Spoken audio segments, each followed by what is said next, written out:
Bom, gente, agora que a gente já falou das fobias sérias, né? Vamos avacalhar. Vamos avacalhar um pouco, porque eu trouxe medos. Medo sem fundamento? Medo meio, não sem fundamento, mas uns medos mais engraçados, mais bestas mesmo, tá? Eu não trouxe muitos, mas você pode colocar a primeira foto que tá aí, que o meu primeiro medo é o medo do abominável Homem das Neves, do Chapolin Meu Deus, Colorado. Ah, é o Chapolin! Lembra Eu do falava o Seu Chapolin Colorado? Madruga, sim. Não, Nossa, então. verdade. No Eu Chapolin lembro. Colorado tinha um episódio, e esse episódio não repetia muito, e era maravilhoso esse episódio.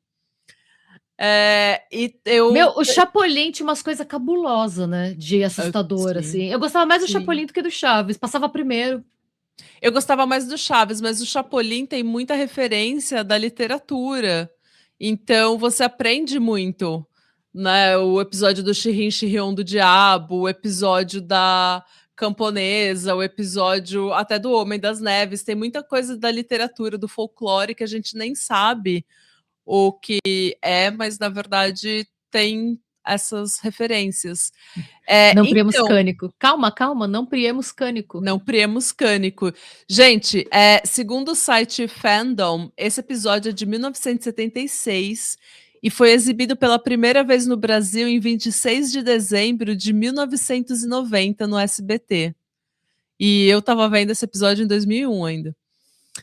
Ele é a história de um casal interpretado pelos atores Florinda Meza e pelo Carlos Villagrán, né, o Kiko e a Dona Florinda. E durante uma nevasca, eles passam a noite numa cabana assombrada pelo que só pode ser o abominável Homem das Neves, interpretado pelo Ramon Gomes Valdez, né, o Seu Madruga. E depois, no final, eles descobrem que, na verdade, o Seu Madruga é um ator que foi contratado por uma agência de turismo para atrair turistas com essa história do abominável Homem das Neves. Ou, como diria o próprio Chapolin, o abominável Homem das Naves. Abomineve Homem das Naves. Eu tinha muito medo desse episódio justamente pela cara do Seu Madruga. Sim, porque ele tá com uma cara muito infeliz, né? Ele tá horroroso, gente.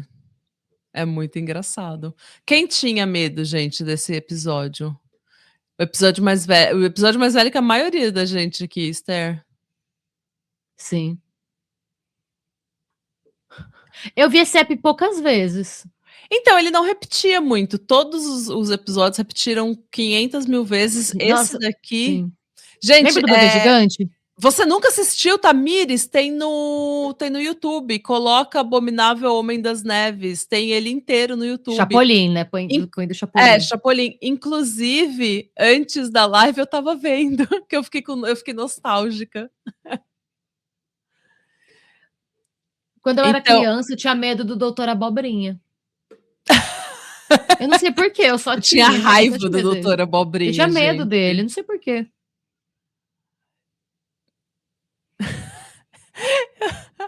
A Gabi, eu nunca cheguei a ver, mas me identifiquei pelo estado de coitadice. Nossa, é verdade, essa sou eu quando eu encerrei o expediente, quando eu bati o ponto pra sair, era eu, assim. Ai, gente. Essa sou eu no inverno da Irlanda, todo inverno da Irlanda ficou assim. Sim. Ai, meu Deus. Mas então, gente, o Abominável Homem das Neves, Chapolin, se você colocar, você acha na íntegra no YouTube. Tá dividido em 2 partes, mas é o episódio inteiro. Nossa, olha, a Andrea tinha medo do Melocoton, gente. Ah, mas nossa, o Melocoton. Eu adorava E o ele era, Melocoton. eu achava ele vibes. Eu gostava do Melocoton. Mas então, gente, segundo medo que eu trouxe. Não sei se vocês vão se identificar, mas eu acho que toda criança da década de 80 e 90 vai lembrar disso, que é a cocaína na pipoca. Nossa, sim. Reza a lenda, né, que na década de 80, 90, pipoqueiros que trabalhavam próximos de escola próximo a escolas, eles temperavam a pipoca com cocaína para viciar as crianças na pipoca. O que economicamente não faz sentido nenhum, porque a cocaína é muito mais cara do que a pipoca, então seria como, né? Mas isso provavelmente nasceu de algum pipoqueiro que era traficante, que vendia, passava droga para as crianças ou para os adolescentes de uma escola. Você sabe que naquele chão da sala que a gente fez de lendas urbanas brasileiras, eu procurei muito a origem por trás dessa lenda urbana e eu não achei. Em lugar nenhum, não tem. Não tem. Não tem. Não A gente tem. não sabe de onde surgiu, assim, não tem nenhuma, Não. pelo menos aqui, né, pelo menos com a pesquisa que a gente tem, porque por conta da lei de proteção de dados da Europa tem umas coisas que barram, mas esse não é o tipo de tema que eu acho que seria barrado pela lei de proteção de dados da Europa. Não, Mas eu não tem, achei eu não nada. achei nada, nenhuma fonte confiável que consiga explicar, porque, por exemplo, a Gangue do Palhaço a gente tem, né, a gente consegue falar o que foi, o boneco do Fofão tem, né, uma lore de como chegamos a esse ponto. Essa não tem, foi um surto coletivo. Não, foi total um surto coletivo. E assim, eu preciso dizer que quando eu era pequena, eu via muita campanha antidroga, que tinha campanha antidroga na televisão. Lembra que A tinha o da comercial Eliana, da lembra? Eliana, então. Eliana E Trevosa. daí, gente, e assim, porque eu estudei em escola adventista e era evangé na época, né? Minha mãe era evangé, eu fui criada na igreja evangélica, então eu ouvia muito que eu ia, em algum momento da minha vida, amigos iam me pressionar a usar drogas. E eu ficava com muita ansiedade. Eu falava, gente, vai chegar o dia em que vão me pressionar a usar drogas. Gente, isso nunca aconteceu. Nunca na minha vida um amigo me pressionou a usar droga. Todas as vezes que me ofereceram na vida, quando você é oferecido droga e você fala, não, obrigada, a pessoa fala, beleza, é isso aí, não usa mesmo. Tipo, E até normalmente porque não os é meus amigo, amigos. geralmente é uma pessoa muito aleatória que você encontra no banheiro. E, gente, vocês vão me É, desculpar, mas os meus amigos não tinham dinheiro nem para comprar as drogas deles. Quem é dirá ficar me caro. É. pressionando para me dar droga. Inclusive, gente, se alguém quiser me pressionar para usar droga, ainda tô esperando essa oportunidade. Entendeu? Hoje em dia eu sou tão transtornada que eu tô aceitando hoje em dia, entendeu? Mas antigamente eu ficava, quando eu tinha uns 12, 13 anos, eu falava, gente, eu estou virando adolescente, vão me pressionar para usar drogas. E se eu perder os meus amigos porque eles não entendem que eu não não quero quero usar usar drogas. drogas? E se eu perder os meus amigos para as drogas, para o mundo das drogas? E eu ficava com uma ansiedade, gente, um medo. Mas eu aprendi com a minha irmã que quando alguém te oferece drogas, como diria a Eliana, você faz assim, ó. 5, por favor. Pede um desconto, né? Pergunta se Pega 5. Se 5. pegando 5, pague 4 Pega vezes 5, 5. pega 4, paga 4. Ai, gente, tem um cabelo na minha cara. Eu tive muito medo do bug do milênio. Eu tinha, tipo, eu tava Nossa, na eu quinta vou falar série. do bug do Mas milênio. vai, desculpa, é que eu achava que era uma coisa que só eu tinha tido pavor. Não, eu vou falar do bug do milênio porque toda criança da época da era de 90, da década de 90, teve também. Mas continuando rapidinho com a cocaína na pipoca, gente. Olha só como são as coisas. Em 2016, segundo o G1, um boliviano de 21 anos foi preso no posto da Receita Federal, que fica na fronteira Brasil-Bolívia, em Corumbá, a 415 quilômetros de Campo Grande, por tráfico de drogas. Ele estava com 3 quilos de cocaína escondido e um pacote de pipoca doce. Olha! Já em 2025, a polícia Eita, tive um derrame, desculpa. A Polícia Rodoviária Federal, com apoio da Delegacia Estadual de Repressão a Narcóticos, apreendeu em Uruaçu, Goiás, cerca de 400 quilos de cocaína que estavam escondidos em uma carreta que carregava 35 toneladas de milho de pipoca. Então há cocaína na pipoca, gente. Você Então só precisa procurar. existe um embasamento, mas não, mas muito, muito depois. Pode acontecer. Será que a pessoa que fez isso não foi inspirada pela lenda urbana? Pode ter sido também. Foi tipo uma self-fulfilling prophecy. Uhum. Gente, terceiro medo que eu acho que todo mundo Ai, desculpa, ó, a Tica disse um que eu também me identifico. Eu, quando era crentelha, tinha medo do dia do apocalipse. Eu também morria de medo. Você também leu o Apocalipse e ficou desesperada? Eu fiquei. Eu ficava imaginando aquela besta. E aí eu ficava pensando, a besta devia parecer uma lagartona gigante, né? Porque ela tinha várias patas, vários olhos, vários isso, vários aquilo. Eu tinha pavor do Apocalipse. Eu tinha muito pavor, eu até coloquei aqui medos pessoais, eu coloquei que era porque eu era evangé nova era, porque tudo era de nova era, símbolos de nova Nova era. ordem mundial. É, símbolos de nova era. Então você tem que ficar atento, porque o diabo, ele é uma entidade que ele está sempre tentando se infiltrar na nossa vida através da Disney, através do McDonald's, através, entendeu, de Hollywood. Era uma coisa muito teoria de conspiração.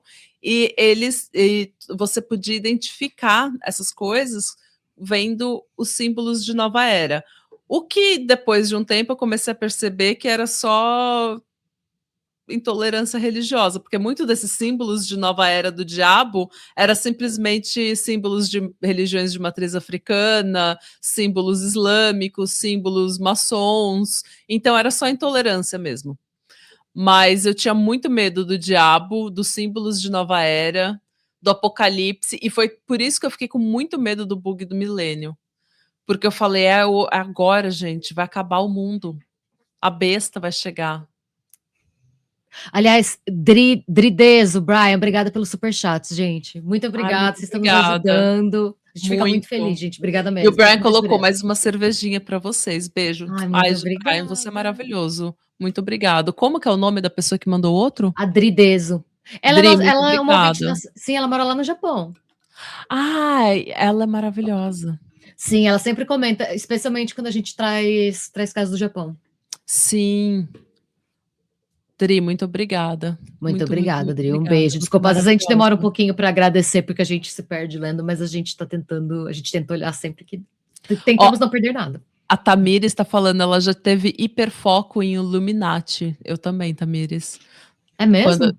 Então, porque daí eu ficava pensando nos meus tempos de evangélica e ficava, gente, é uma conspiração global. All the way to the top! Hoje, com tudo que a gente sabe, é uma coisa que nem é tão absurda assim, né? Tipo, não tô dizendo que é real, só tô dizendo que não me surpreenderia, não. É que hoje em dia eu acho que eu também não tenho mais medo do diabo, porque eu percebi que o diabo, se abre a Bíblia, ele mesmo nunca matou ninguém. Não, a única coisa que ele fez foi falar: olha, eu acho que as coisas tinham que ser mais iguais aqui. Eu não tô entendendo Acho por que que todo tá mundo rolando devia essa comer dessa autarquia. árvore do conhecimento, e daí. Ele só queria Mas buscar conhecimento. Gente, o ET Bilu. o ET Bilu, entendeu? Ele só queria. Na árvore. Olha, a missão do ET Bilu era avisar que é para as pessoas buscarem conhecimento da árvore. Ele saiu do arbusto. Olha, ele saiu da. Olha essa Então. mentalidade. Ele saiu da árvore, mandando as pessoas buscarem conhecimento da árvore. Então. Então eu acho que faz sentido. Mas daí eu perdi o medo do diabo quando eu entendi que ele é só o bode expiatório de todas as coisas ruins. E daí, principalmente fazendo o podcast, você percebe, gente, quem que é o diabo perto dessa gente que a gente fala nesse podcast? Sim. Quem que é o diabo, gente? Diabo, coitado, quem é ele na fila do pão? O ET Aí, ó, Bilu era serpente, Rene. o ET Bilu era o Jesus na goiabeira. A Esterarieta disse. É. Gente, o diabo nasceu em São Bernardo, nós sabemos, né? Quem A gente sabe, sabe, gente. quem sabe, Quem sabe. sabe, sabe. Só quem viveu sabe, Gabi. Gente, terceiro medo. Esse a gente já falou aqui no podcast, a Renata já trouxe. Loira do banheiro. Quem tinha medo da loira do banheiro, gente? Eu tinha muito Alguém medo da tentou loira do summonar banheiro. ela? Porque a galera Eu. tentava summonar ela do banheiro. Você tentou? Por isso que eu tinha medo, porque o que aconteceu? As 2 vezes que eu brinquei com essas coisas, eu fiquei tendo pesadelo. Primeiro foi quando eu brinquei com a caneta, e daí falaram que era o Nabuco do Senhor, e eu fiquei possuída pelo Nabuco do Senhor 1 semana tendo pesadelo com o Nabuco do Senhor.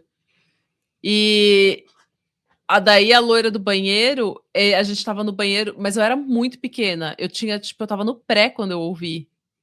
Na escola Cidade Canção, no Parque das Árvores, Zona Sul de São Paulo. Eu lembro até onde eu estava quando eu ouvi da loira do banheiro, gente. Porque me traumatizou muito. E daí teve uma vez, quando eu era mais velha, eu tentei summonar ela, porque eu sou dessas. E daí, morrendo de medo, me cagando de medo, e daí não aconteceu nada, mas eu fiquei também uma semana tendo pesadelo com a loira. Mas quem disse que não aconteceu nada? Eu tô aqui, eu cheguei, eu só demorei porque você me chamou de um banheiro X e correu. Então demorou um pouco pra eu te achar, mas quem disse que não acontece nada? Eu tô aqui, ó. Graças a Meu Deus, algodão. graças a Deus. Que isso, Nath? O que foi, gente? O que eu falei? O que eu falei, Brian, que você falou que é isso? Porque eu summonei a loura? Olha, a Grazi também, brinquei de copo, né? Fiz a brincadeira do copo e fiquei vendo espírito em todo lugar também. É isso. Outro Nabuco do Senhor. Mas a Maria Degolada e a loira do banheiro é a mesma coisa? Não, mas a Maria Sangrenta. A Maria Sangrenta. Gente, a loira do banheiro tem muita influência da Maria Sangrenta, tanto que o próprio ritual é uma loira com roupa branca, que tem algodão no nariz, e elas, né, ronda pelos banheiros, e daí você tem o próprio ritual, você tem que acender a luz, tem que Bater chamar a 3 vezes, não loira, é? dar descarga 3 vezes, falar 3 palavrão, essas coisas assim, tudo isso é o mesmo ritual da Maria Sangrenta, né? Mas, segundo a revista Super Interessante, a história da loira do banheiro é real. A Maria Augusta de Oliveira Borges, filha do Visconde de Guaratinguetá, nascida no final do século XIX, ela foi forçada a se casar com um homem mais velho, Dutra Rodrigues. E como ela era muito infeliz no casamento, porque ela tinha 14 anos, gente, quando ela se casou. Como ela era muito infeliz no casamento, ela vendeu as joias dela, foi para Paris, como ela deveria fazer, porque é diva. Só que ela faleceu muito jovem, ela faleceu em Paris com 26 anos. E quando o corpo dela foi trazido para o Brasil, foi levado de volta para o Brasil, a cova dela não estava pronta. Eu acho que eles iam fazer alguma coisa mais, né, elaborada, porque era gente de Claro, dinheiro. dinheiro. E ela ficou numa urna de vidro no casarão da família. E até que a mãe dela começou a ver o espírito dela pedindo para ser enterrada, e eles enterraram ela na cova que eles tinham planejado. Só que esse casarão da família, depois, no mesmo terreno, foi construída uma escola, a Escola Estadual Conselheiro Rodrigues Alves. E nessa escola tinha os boatos de que a loira vagava pela escola, principalmente depois de um incêndio misterioso que comprometeu parte do prédio em 1916. Segundo a lenda, a loira, a loira do banheiro, ela teria morrido de raiva. E que é uma doença que causa desidratação. Hidrofobia? Não, a raiva mesmo. E a doença causa desidratação, porque causa hidrofobia, causa um monte de coisa. E daí, segundo a lenda, a loira fica abrindo, ela fica vagando de banheiro em banheiro, ela fica abrindo as torneiras porque ela tá com muita sede, porque ela tá desidratada. E ela Pior pede que para ser enterrada. teve uma época que teve surto de raiva em Paris por causa dos ratos. Os ratos estavam Então, contaminados com raiva. e Olha, foi por isso que nasceu esse rumor. E o atestado de óbito da filha do Visconde, da Maria Augusta, foi perdido. Então não se tem registros do que foi a causa da morte dela. E daí o pessoal falou: ah, ela morreu de raiva. E daí, ai meu Deus, agora você tem que summonar ela, e daí ela vai, ela fica pedindo, ela entra no banheiro, ela fica pedindo água e pedindo para ser enterrada. Pois é, gente. Essa é a loira. Quem tinha medo da loira? Quem tentou summonar a loira, gente? conta pra gente. Quem tentou? Eu não, eu não lembro se eu tentei, mas eu acho que não. Acho que é o tipo de coisa que eu teria lembrado se eu tivesse feito. Eu nunca quis mexer muito com essas coisas. Eu sempre tenho pavor do que eu vou achar. Eu nunca tentei invocar nada, summonar nada. Todas as coisas que eu fiz nesse sentido místicas foi de espantar o que quer que já tivesse aqui. Nunca tentei trazer nada. Eu só quero ser deixada em paz. Então, Tica, a Tica pergunta assim: Nabuco, do senhor Nabucodonosor? Sim, era segundo a gente fez a brincadeira da caneta, E daí disseram que era o espírito do Nabucodonosor. Só que eu era burra. Só que você era E criança, Natália. Você não era boa, é criança, você não eu entendeu. entendi Nabuco do Senhor. E eu fiquei falando e repetindo Nabuco do Senhor o tempo todo até que alguém me corrigiu. E daí eu contei essa história no podcast de como eu fui assombrada pelo Nabuco do Senhor. Porque eu E também você jurava. pensa assim, você tá invocando espírito. Falou Nabucodonosor, você pensou Deus do Senhor, às vezes é o espírito de Deus, né? Faz sentido essa Exato, eu confusão. achava que era o Nabuco do Senhor. Então foi isso, gente. Ai, gente, como. Ai. Abel de Ju, tentei summonar várias coisas e ninguém me atendeu. Ai, gente. Eu já tentei vender minha alma pro diabo. É mesmo? Porque todo mundo falava que a Xuxa vendeu e ela era rica, milionária. Eu queria ser rica, milionária também. Eu era pobre.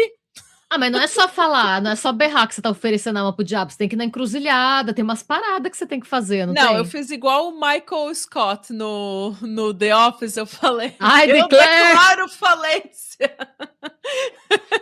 Eu cheguei assim, eu falei, olha, venha pegar a alma, tá aqui encostada, não tô usando pra nada, pode pegar, é tua. Só me deixa milionária que eu não aguento mais trabalhar, não aguento mais essa humilhação de ser da periferia, de ter um valo na porta de casa. Será que o mercado de alma, ele é tipo o mercado de capital aberto? Será que quanto mais gente vendendo, tem mais baixo é o preço? Porque se for o caso, a gente tá lascado, né? Porque eu acho que deve estar todo mundo Eu acho que tá vendendo todo a mundo alma. vendendo a alma, né? Mas eu só queria, gente, eu era muito pobre, eu só queria ser rica igual a Xuxa. Daí eu sempre falei, eu venderia minha alma pro diabo. E hoje Mesmo em quando eu era dia, né? evangélica, eu ficava pensando nisso, sabe? Eu ficava, ai, gente, eu não ia. Será que eu conseguiria vender a minha alma pro diabo? E É daí que aí você tem que negociar os termos, né? eu ficava lendo a Bíblia para ver o que ia acontecer comigo se eu vendesse. Pior que não tem instruções claras, né? O mais perto Não. que você chega disso na Bíblia é quando o diabo senta com Jesus no deserto, lá, quando ele tá jejuando. E dá uma tentada nele, mas a gente não sabe direito. Tem a metáfora dele mostrando o reino, fazendo umas propostas, mas é difícil saber como essas transações acontecem, né? Como a gente vai saber se a gente está disposto a Então, negociar ou não, se a gente não assim, sabe quais são os termos do contrato? Eu não vou e sem assim, ler. eu vou falar assim, ó, coisa bem séria. Bem séria. A Igreja Católica, ela te coloca um cagaço, porque a Igreja Católica, ela fala, se você não for pro purgatório, você vai queimar no fogo do inferno. Você vai queimar. Mas os evangélicos, não existe o fogo do inferno. Né? Os evangélicos só falam que você terá a morte eterna. Então, os evangélicos e o povo escolhido de Deus irá, né? Quem aceitou Jesus irá ascender, irá ter a vida eterna, e quem não aceitou Jesus irá ter a morte eterna. E daí você fica pensando: vida eterna, ser milionária, milionária, vida eterna. É difícil, gente. Para quem nasceu na periferia, é uma escolha difícil. Não é tão fácil assim, não. Marilda, eu acho minha alma fraca demais pro diabo que. Isso, aí é que tá, né? Quando você oferece sua alma pro diabo e o diabo fala, né, tô bem. Daí aí machuca a autoestima. Ai, não, imagina. Ai, não, é deselegante. Ele tem que pelo menos fingir interesse. Eu acho que Gente, é educação em primeiro lugar. eu também acho. Quem tinha medo do Zé do Caixão? Era só eu tinha muito medo do Zé do Caixão. Eu achava que o Zé do Caixão ia ser um problema na minha vida. É mesmo? Eu tinha muito medo do Zé do Caixão porque a minha avó ela ficava vendo esses programas da Band, isso tarde da noite. Eu acho que eu nunca vi o programa. Quando eu conheci o Zé do Caixão, eu já era mais velha. Então, a minha mãe ela trabalhava e estudava. E a minha avó cuidava de mim. Só que a minha mãe é o tipo de pessoa que me colocaria na cama com uma historinha para dormir às 8 da noite. A minha avó não estava nem aí, ela ficava vendo os programas tudo, sabe, de crime, de terror, de putaria da Band, até as tantas e eu acordada na sala brincando. E eu dormindo no sofá vendo com ela. E daí ela ficava vendo os programas e passava alguma coisa do Zé do Caixão, não lembro o canal, mas passava alguma coisa do Zé do Caixão. E eu morria de medo, mas morria de medo. E, gente, o personagem, obviamente, né, é interpretado pelo José Mojica Marins, pioneiro do cinema de terror brasileiro. E ele apareceu a primeira vez no filme A Meia-Noite Levarei Sua Alma, de 64. E, segundo o próprio Mojica, ele foi procurar alguém para fazer o personagem do Zé do Caixão, mas ninguém topou. Aí o zelador do estúdio, que praticava umbanda, esqueceu uma capa preta e uma cartola no trabalho. E como ele tinha um terninho preto, o maquiador dele sugeriu que ele fizesse o personagem. E o Mojica, né, segundo o site vermelho.org, mais que assustar plateias, Mojica inventou um horror profundamente brasileiro, um terror que não vinha apenas do sobrenatural, mas da própria estrutura da sociedade. Ele traduz medos políticos profundamente enraizados na história brasileira: autoritarismo, violência social, desigualdade extrema e a fragilidade das instituições. Seu horror nasce de duas coisas reconhecíveis para qualquer brasileiro: pequenas comunidades dominadas pelo medo, religiosidade confrontada pela descrença, violência que substitui a justiça e autoridade exercida sem controle. E o Mojica, gente, ele provou para todo mundo, porque ele, assim, ele provou mesmo que você não precisa ter efeitos especiais e um budget hollywoodiano para fazer um cinema bom que lota as salas e dá medo nas audiências e influencia gerações e gerações. Porque ele fez tudo isso com um budget extremamente pequeno, com coisa gambiarra, coisa que ele achava em casa, no lixo, coisa que ele usava só a criatividade dele e o carisma, e ele fez isso durante a censura, ele fez isso apesar do desdém dos críticos de cinema da época, e ele criou um império de terror que influenciou todo mundo, né? Apesar de eu ter muito medo dele. Não, ele é um ícone Ele é um do terror, ele é um ícone, né? símbolo. Então, Mesmo que você não tenha visto nenhum filme dele, você sabe quem é o Zé do Caixão. todo mundo sabe quem é o Zé do Caixão, gente.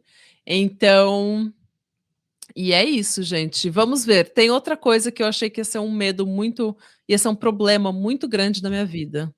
Esse eu quero saber se vocês também sentiam esse tipo de coisa. Areia movediça. Quem tinha medo Sim. de areia Eu tinha movediça, pavor de gente? sufocar na areia movediça, porque eu sabia que eu não ia conseguir parar de me mexer, eu não ia conseguir ficar parada. Não tem o que fazer. Eu vou me mexer, eu vou afundar. Exatamente, gente. Areia movediça, segundo o site Mundo Educação da UOL, é um fenômeno natural que se forma quando um grande fluxo de água preenche espaços existentes sobre as finas partículas de areia que se encontram soltas. Essa junção faz com que a areia se torne móvel, como um líquido, e por isso seu movimento recebe o nome de movediça. Normalmente, esse fenômeno acontece nas margens dos rios, lagos, praias, pântanos e em regiões próximas a fontes subterrâneas. E se você ficar preso, você não pode se mexer porque você vai afundando cada vez mais. Então você tem que ficar quieto e esperar você boiar. Como você vai sair da areia movediça, eu realmente não sei. Então, para mim, é um medo que voltou lendo isso, tá? É um medo que eu tinha quando eu era pequena, achava que a areia movediça ia ser um grande problema na minha vida, uma coisa que eu ia ter que lutar diariamente contra, e depois que eu li que eu tenho que ficar quieta e esperar eu boiar na areia movediça, eu fiquei com mais medo ainda, porque eu não vou conseguir boiar na areia movediça, gente. E onde tem pra gente nunca ir pra lá? Então, perto de regiões pantanosas, assim, Mas regiões. todas, tipo, tem no Qualquer mundo lugar, inteiro. no É que mundo eu não sabia inteiro. se é uma coisa que tem, tipo, sei lá, não é tipo É porque a Pantanal, que é água só num que lugar. então, é quando você, tipo, a água meio que inunda a areia o suficiente para que a areia fique um pântano, né, Ah, fique tá, um entendi. líquido, fique com uma Então é consistência tipo líquidosa. qualquer lugar em que a areia tem estado de pântano. É, em estado em que ela esteja inundada, em que Tá. to né, uma parte dela esteja inundada, daí ela fica como um líquido, ao invés de dar sustentação. Não, gente, Aí, existe areia segundo movediça. os filmes do Indiana Jones, alguém tem que te puxar. É, então, Descobrindo. só que e aí? Ah, ó, teoricamente, a Thay disse, Lençóis Maranhenses deve ter areia movediça, então. Hum, sim. Olha, o Gaptro. Era uma caverna. Olha, aconteceu o quê? Você ficou preso na areia Era. movediça? Areia movediça, ok. Meu Deus! Sim, então, ó, a Esther falou, areia movediça é o mesmo princípio de que se você cair dentro de um silo cheio de grãos, quanto mais você se mexe, mais ele te puxa. Exatamente, Mas porque você ó, vai... o Gabtro, ele ficou preso em areia movediça já. Olha aí, a gente tem um sobrevivente. Ó, me Gente, aconteceu em uma caverna em Bertioga e tava. Deixa eu voltar, tá? Me aconteceu, era uma caverna em Bertioga e tava cheia de areia e era super lindo. Quando pisei, era tudo mole, só que na época eu era tão magro que eu não afundei de vez, me prendi na pedra. Foi horrível. Nossa, nossa, sinto muito, gente. Eu eu não também, imaginava que a gente ia conhecer alguém que tivesse passado por isso, porque eu eu também achava que era não. realmente essas coisas que você tem medo que você nunca encontra. Aí pode acontecer. Agora, é mais uma fobia desbloqueada. Eu vou sair dessa live com várias fobias novas. Agora eu sei que eu Pois posso é. pegar tétano de qualquer coisa, que eu posso afundar na areia movediça. Sim, e que você Ai, tem... ó. a Marilda disse que você só afunda até a cintura, mais ou menos.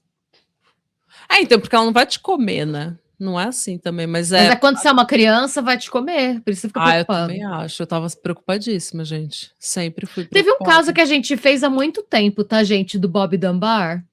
Sim. Uma das teorias do desaparecimento dele é essa, né? Dele só ter sido, tipo, dele ter pisado, porque ele estava numa região de pântano ali, Ah, passando férias. ah, então. Bom, gente, último medo. Uh. Esse eu acho que toda criança dos anos 90 também tem. Triângulo das Bermudas. Mano, sim. Eu Triângulo fui das muito obcecada com o Bermudas. Triângulo das Bermudas por algum tempo. Eu também. Gente, o Triângulo das Bermudas também é conhecido como Triângulo do Diabo. E é um triângulo que vai da Flórida, até a Ilha das Bermudas e até Porto Rico. Então, Tinha que naquela sair da Flórida, região. né? É, tem que ser da Flórida, né? E desde meados do século XX, se tornou essa região misteriosa onde aeronaves, navios e pessoas desaparecem por lá. Obviamente que isso é uma lenda, não é mito, não é real. Já tiveram várias pesquisas, inclusive, investigações científicas tentando provar, tentando ver, mas normalmente é só tempestade ou algo natural. No entanto, eu não vou falar muito mais do Triângulo das Bermudas, porque isso será um episódio. Meu Deus, eu tô toda Falaremos de animada. todas as lendas do Triângulo das Bermudas, gente. Como se fosse verdade. A gente vai falar como se a gente não soubesse que é mentira. A gente vai falar tudo, todo mundo que desapareceu, todas as lendas, entendeu? Gente, A- eu amo pra mim teoria do Triângulo das Bermudas é que nem teoria do Yeti. Eu quero acreditar. Ai, Uhum. desculpa, a doguinha tá roncando. Perdão. Ah, Eu não tá. sei se dá pra ouvir. Tá tarde, gente. Não, mas eu não vou acordar. Ela é uma princesa, ela merece Não, repousar. Mas se vocês tiverem ouvido um barulho esquisito, ela tá roncando aqui. E ela ronca meio alto. Aí não tem o que eu fazer. Às vezes eu tô em reunião de trabalho, durante a tarde ela tá roncando, eu tenho que pedir desculpa. Fala, gente, aham, perdão, estou aqui, tá tudo certo. A cachorra está roncando. sim. Mas bem. Mas é isso, gente. Esses são os medos que eu tenho para hoje. Vocês tinham medo É. do Triângulo das Bermudas também, gente? Eu tinha. E eu adorava Chupacabra, alguém que. também tinha medo de chupacabra? Eu tinha pavor de Nossa, chupacabra. muito. Na época do chupacabra, a gente falou dele já, né? Ah, então. Num vídeo. Foi num vídeo, né? Foi num vídeo. Foi até de Varginha, foi um app, e o chupacabra foi um vídeo. Ah, então. Gente, Então, eu chupacabra eu tinha tinha muito muito medo do medo. chupacabra. E nunca ia afetar minha vida. Tipo, eu não ia caminhar no cerrado. Tipo, não Ah, era uma mas coisa que tipo, eu ia trombar, mas eu tinha um tinha pavor, terreno eu não sei baldio explicar. atrás da minha casa. E eu achava que o chupacabra ia vir.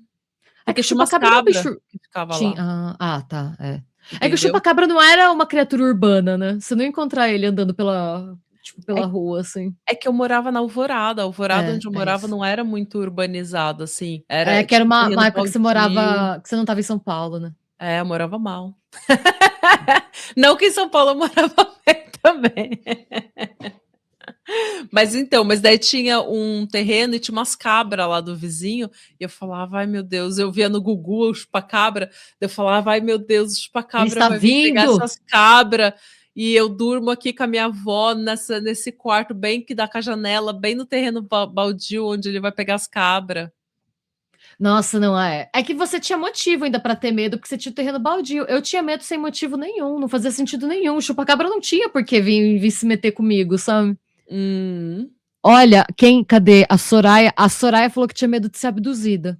Ah, tô na Nossa, live, qual minha foi amiga, aquele. te amo, saudades. Estudou Nossa, comigo eu vi um quando era filme uma vez. adolescente.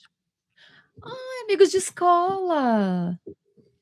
Olha, tá vendo? A Natália tinha medo do chupacabra. Você conhecia a Natália nessa época? É dessa época? Não, eu era mais velha. A gente estudou em Ibiúna, Colégio Objetivo de Ibiúna. Não, tá, então foi depois, então. Medo do de Goianinha. É. Ó, o Gabito, eu queria ter um chupacabra porque minha mãe contava que minha avó teve um domesticado na Bahia. Meu Deus. Gente, a mãe dele piorando a situação da criança. Ai. E ele lá, eu quero chupacabra. Desde criança, um trevoso já, né? Eu gostaria. O pessoal, me dá um filhote, me dá um cachorro, me dá um gato. E ele pra mãe, me dá Eu um quero chupacabra. o filhote do chupacabra da avó, domesticado. Mas, voltando no que a Soraya falou, eu também tinha medo de ser abduzida, gente. Eu tinha assisti muito aquele medo. filme Contatos de Quarto Grau. Eu já era velha, já, assim, eu já faz uns 10. Quando saiu o filme, né? Tipo, a gente pegou na locadora, eu lembro ainda. Lá atrás. E eu assisti esse filme e fiquei desesperada. Também. Achando que todo pesadelo que eu tinha era um ET. E eu lembro que quando começou, assim, que a gente começou a entrar na internet, antes da gente saber que era fake news e tal, eu vi a foto daquela autópsia do Alien. Que eu falei Sim, do disso no México. episódio das hoax, né? Do episódio das farsas. Aliás, a gente tá precisando fazer um outro episódio de hoax, né, gente? Faz tempo que eu fiz. E daí eu tinha medo eu acho que eu vi naquele site assustador. Nossa, eu lembro que na aula de informática da escola a gente tentava abrir o assustador, mas era bloqueado. Não, na biblioteca da escola era permitido. A gente ficava lá na internet. Foi lá que eu vi os Mamonas, o Hitler, o Mussolini, o ET, o Alien fazendo autópsia. Eu não lembro se eu consegui, se eu cheguei. Eu lembro do assustador, eu lembro que tinha toda uma mística em volta do site, mas eu confesso que eu não lembro se eu cheguei a ver. Se eu vi, eu bloqueei da minha cabeça. Não duvido que eu tenha visto bloqueado, porque é a minha cara, mas eu não lembro, assim, não foi nada que. Ou não me traumatizou at all, tipo, não aconteceu, ou me traumatizou ao ponto de eu só bloquear essa lembrança. E se foi o caso, eu não quero relembrar, não, tá tudo certo, não tenho a menor curiosidade. Não, foi péssimo. Eu lembro de tudo que eu vi no assustador até hoje, é bem traumático. Mas a Soraya, ela tá falando, em Ibiúna tinha um grupo de ufologia e eles diziam que aqui era rota de ET. É mesmo? Gente, aliás, vocês gostariam de caso de ET? Vocês gostam? Porque vira e mexe, a galera sugere pra gente fazer aquele incidente em caso Pratos. Alguma coisa assim. Nossa, Assunto que. Tem muito incidente que, assim, icônico, que a gente não gosta muito de falar de ET, mas tem uma É que não é galera que muito nosso gosta nicho, mas a bastante. gente não liga de cobrir também. Por exemplo, quando a gente fez o ET de Varginha, foi legal falar, porque é uma coisa que mexe muito com. Sim, envolve a cultura pop, né? Um negócio que transcende a creepypasta, a lenda, a especulação, né? Você entra foi um caso que marcou muito o Brasil, umas coisas que a gente fala. O Mistério das Máscaras de Chumbo a gente já fez para apoiador. Lembra que a gente fez até que a Mirlene apareceu com o chapéuzinho. Foi maravilhoso. Nossa, a gente falou de tanta coisa. A gente falou do Ashtateran. Nossa, é verdade, foi nesse episódio. Foi uma live. Aliás, a gente tá precisando fazer mais uma live para membros da rodinha de black metal. Sim. E para os tratamentos e bailes. Uma live só para eles. Vamos fazer. É que a Soraya, ela ficava vendo Arquivo X. muito nova, né? Ai, eu gosto de Arquivo X. Eu vi os filmes até. Também tudo na locadora. Eu alugava. Eu nunca vi o Arquivo X. Eu sei o que é, mas eu nunca vi nenhum episódio É legal, completo. mas é tipo dá um medinho quando você é criança. Ah, então. Eu tinha medo. Mas é isso, gente. São os medos de hoje. Medos e fobias. Medos e fobias. Muito obrigada por todo mundo que compareceu a esta live. Muito obrigada por serem maravilhosos, por estar sempre aqui com a gente, falando besteira, falando groselha, falando coisas interessantes também, descobrindo fobias, falando das nossas doenças mentais, dos nossos transtornos, fazendo uma sessão de terapia com a gente. Muito, muito obrigada. Vocês são maravilhosos, gente. Sim, gente, obrigada Maravilhosos mesmo. mesmo. Sim, obrigada pela audiência, pela paciência, pelo apoio, pelo carinho, pelos superchats e por Pelo compartilhar a cesta de vocês com a gente. Foi uma delícia. Não só compartilhar a cesta, mas compartilhar coisas pessoais, a história de vocês Sim, com a gente. Isso é maravilhoso, é uma coisa que a gente aprecia muito, a gente gosta muito sim. mesmo de saber de vocês, quem vocês são como pessoa no dia a dia. E saber que vocês são tudo transtornado igual nós. Entendeu? Que a gente não tá sozinho, é um grupo de gente, ó. Né? Conversar de diagnóstico é vida, edifica e unifica o homem. Exatamente, gente. Então, a todos os diagnosticados e não diagnosticados, todos os transtornados, ou que acham que são Yes. transtornados também, ou que tem uma leve suspeita de que algo de É errado nóis. não tá certo. Se você acha, desconfia, se você já sabe mesmo, tá tudo certo também, é nóis. Isso.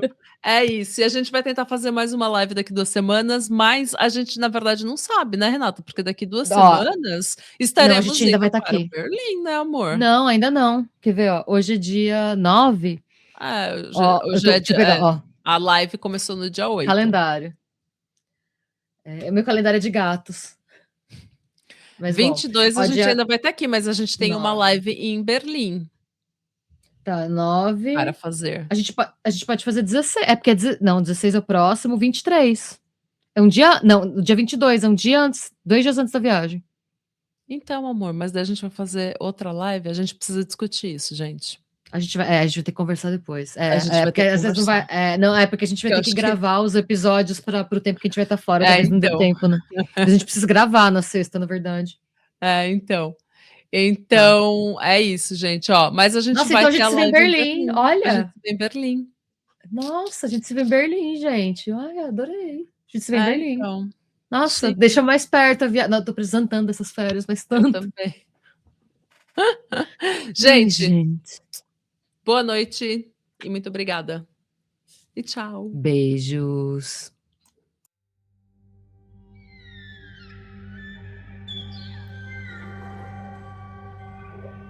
Where the path gives way to moss and stone, don't you stray too far alone. Where the ancient branches twist and groan, something waits you've never known.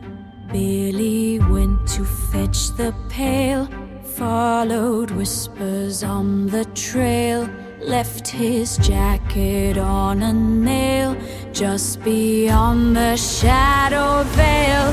Now the sun hangs low and red, empty is his little bed.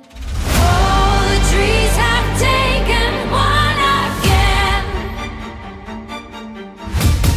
Hear the sorrow on the wind's refrain. He wears a crown of stick and bone on a mossy forgotten throne.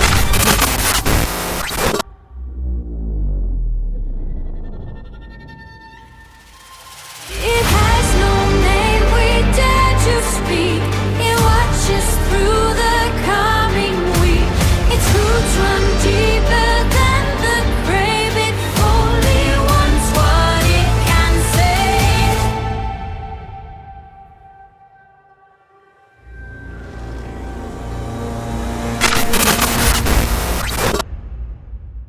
Don't you stray. Don't you stray. It's waiting.